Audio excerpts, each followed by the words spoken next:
Do you think they're trying to make this like a third world country, it sounds like? They say that in Mexico, the police are bribed because they don't make nothing, and in Afghanistan, they said that too, that they get paid so little that they're taking bribes. Wouldn't that be tragic? And I'll tell you, in teaching, it's always been true that a disproportionate number of teachers have to work a second job just to make ends meet. That's sad. But what do the teachers start at in, I think, Monroe County, which is higher? It's like 37 to 40? Yeah, something like that, in the upper 30s or $40,000. But you know what? The highest performing nations in this world, education, are Finland, Singapore, South Korea.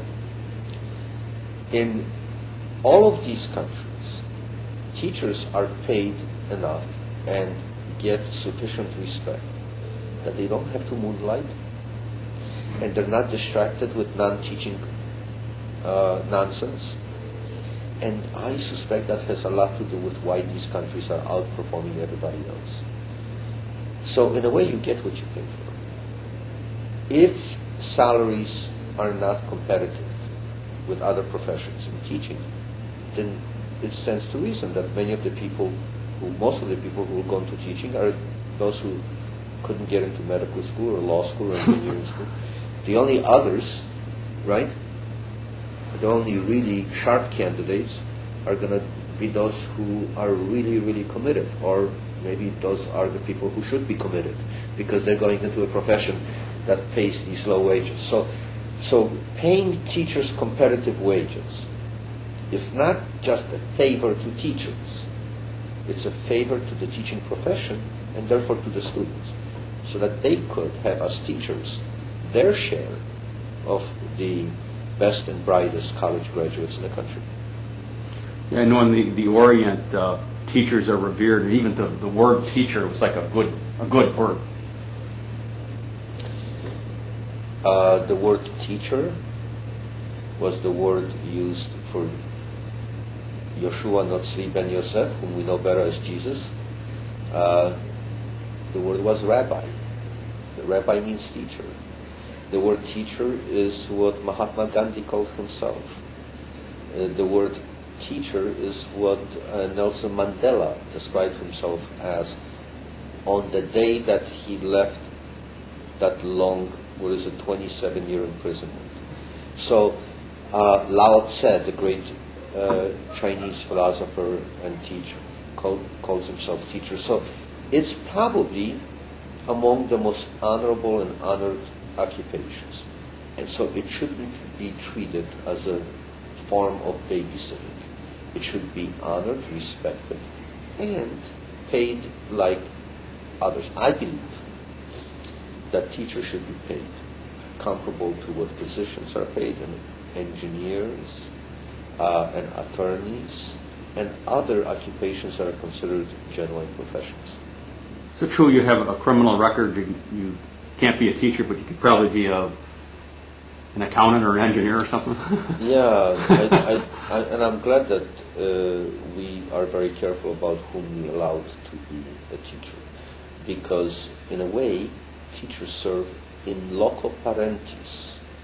They represent parents during that portion of the time, and parents trust their kids. That's a huge leap of faith. If you bring your 6-year-old and leave them with me, right? Yeah. As a teacher for 6 or 7 hours, that's awesome responsibility.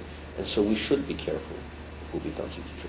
But then let's not give them this awful and important responsibility and then treat them like they don't matter, like anybody could do it.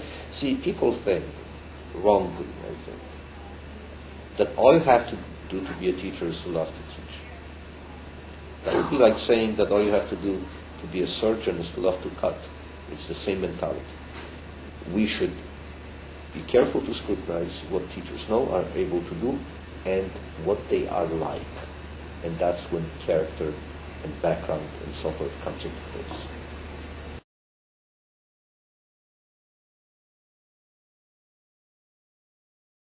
About the Taylor law, now wasn't the Taylor law, they say if you have an impasse with the contract, did you get last year's contract? And people say, that's not fair, that's not fair. But isn't there some stipulation in there that the union can't strike?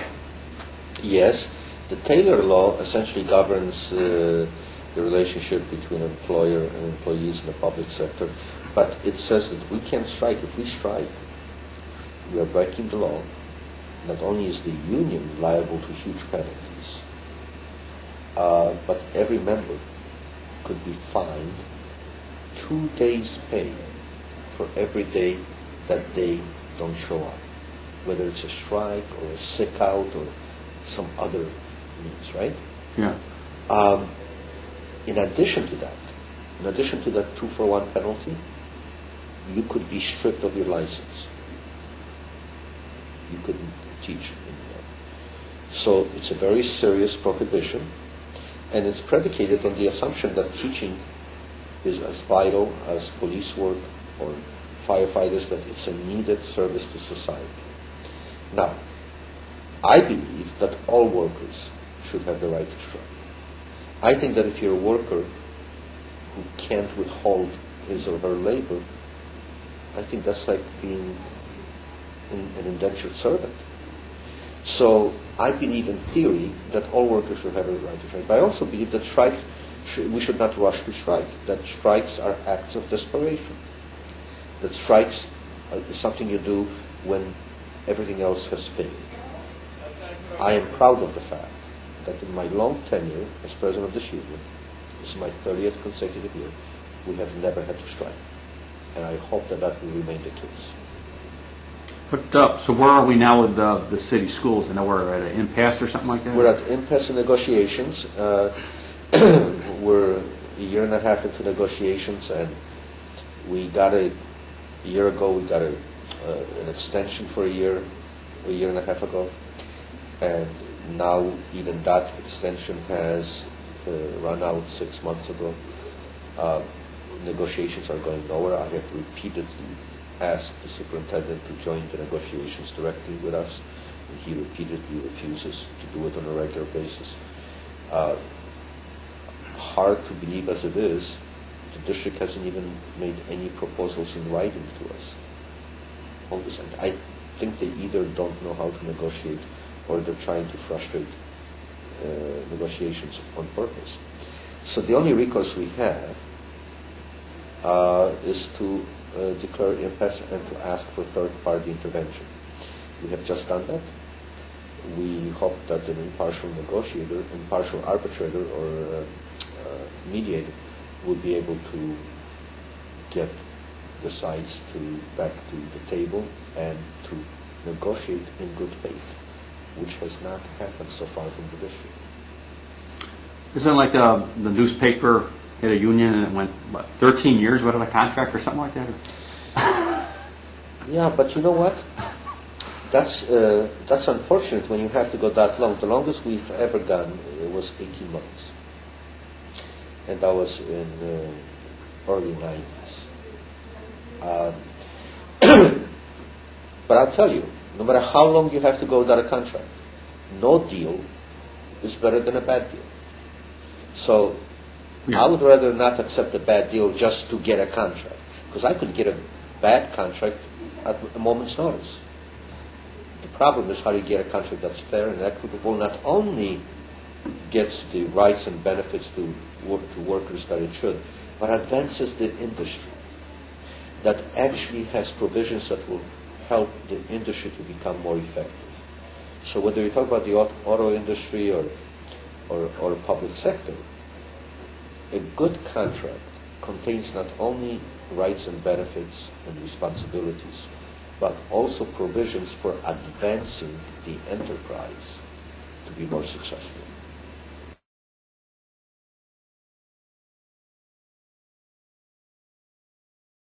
Yeah, I was going to ask about merit pay. I remember the argument Albert Shaker made on television. And he says, with the private schools, he says, how can we compete? They get to pick who goes in their school.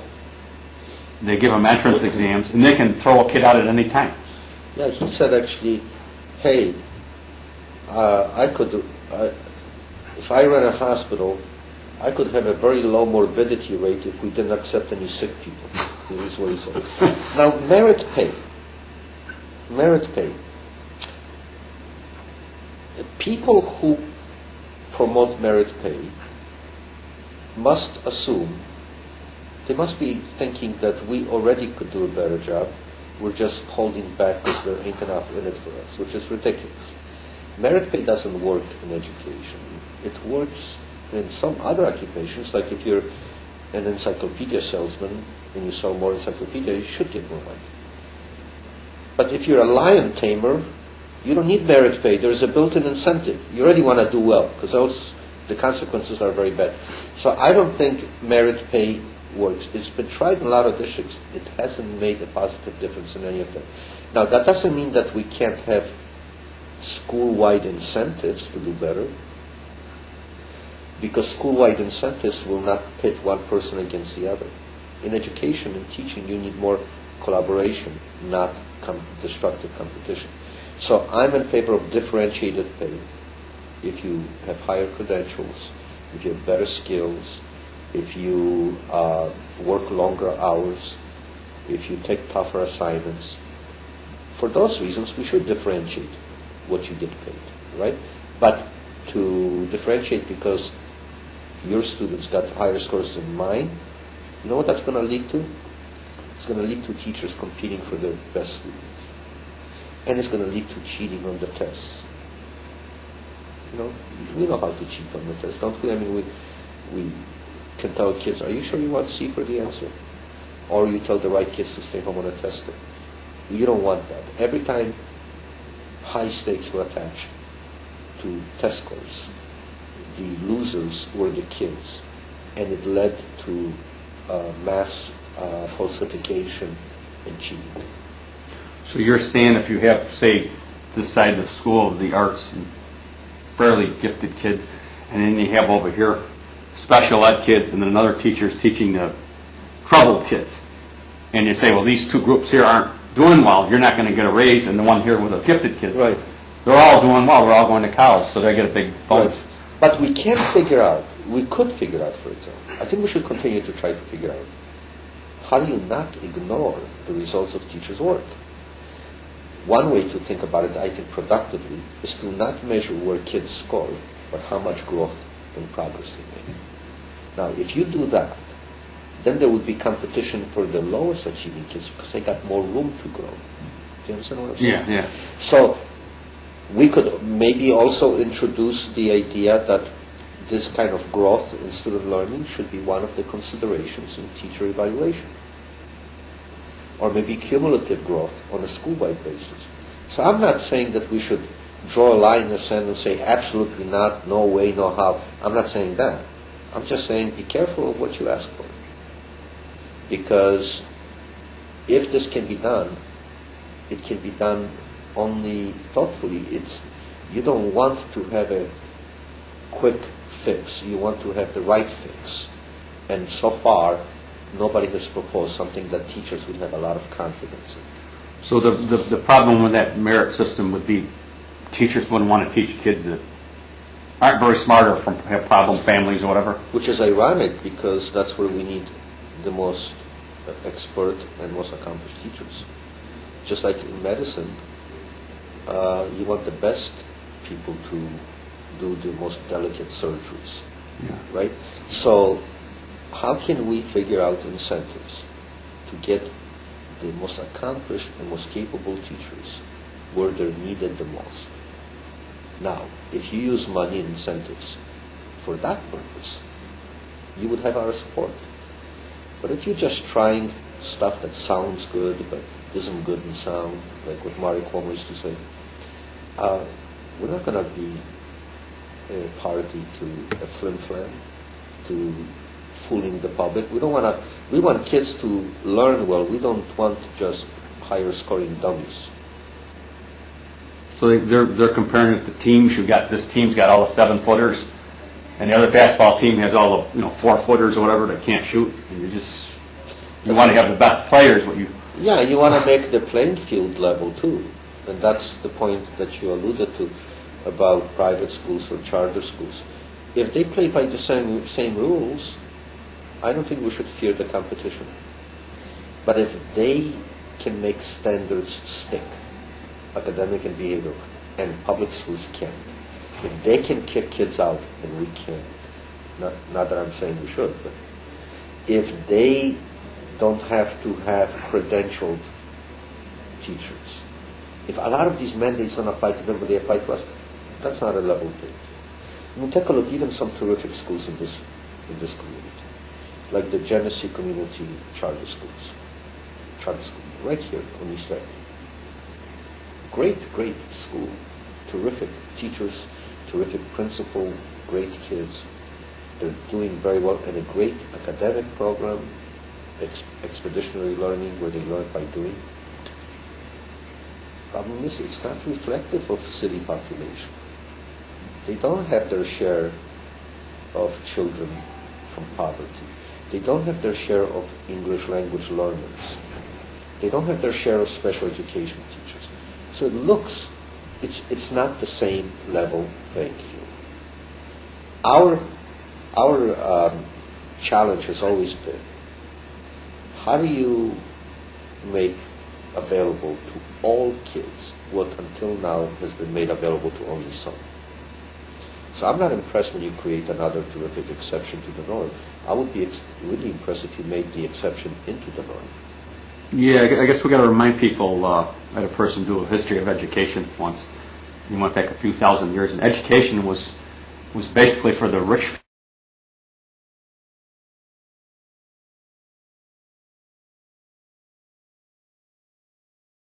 Available to only some. So I'm not impressed when you create another terrific exception to the norm. I would be really impressed if you made the exception into the norm. Yeah, I guess we got to remind people. I had a person do a history of education once. He went back a few thousand years, and education was basically for the rich people, and the only public education was religious. Learn to read your Torah or your Bible or whatever. And it's like they want to gut it so only the rich can have the good education. Yeah, and we can't go backwards. Now that we've made a commitment to universal education, we have to make a commitment that the same resources and the same emphasis and standards will apply to all who are to be educated, not higher standard for the rich, lower standard for urban children. So there's a lot of inequity in education. But that's what makes working in city schools so rewarding, because you know that you can't but make a difference if you're responsible. Yeah, what about the leader that you're trying to negotiate with? His family has a stake in a charter school or something like that? I heard that Jean-Claude Brizard's, the superintendent's wife, by the way, is a very knowledgeable and I think a promising educator. That she may be either involved with a charter school or started a charter school. But that's not an issue for me. Mr. Brizard has been here for 3 years. I think the direction that he is setting for schools and the impact he's setting on the culture here is not helpful. And it's not what we built for decades. And it's creating harmful practices for students. And it's pushing in the direction of privatization, pushing in the direction of top-down, discredited top-down management, make decisions unilaterally. His definition of shared decision-making is, I'll make a decision, I'll share it with you. I mean, it's really not very good. And I think he sees the union as the problem. And I think he would like to have more of a free hand to do whatever he pleases. And we're not going to stand for that. And I hope it won't have to come to it, but we have been directed to prepare for a vote of no confidence in him. And I expect that 90% or more of teachers will support such a resolution of no confidence, which means that either he has to rethink his direction, or he will realize that you can't be a leader if you don't have any followers.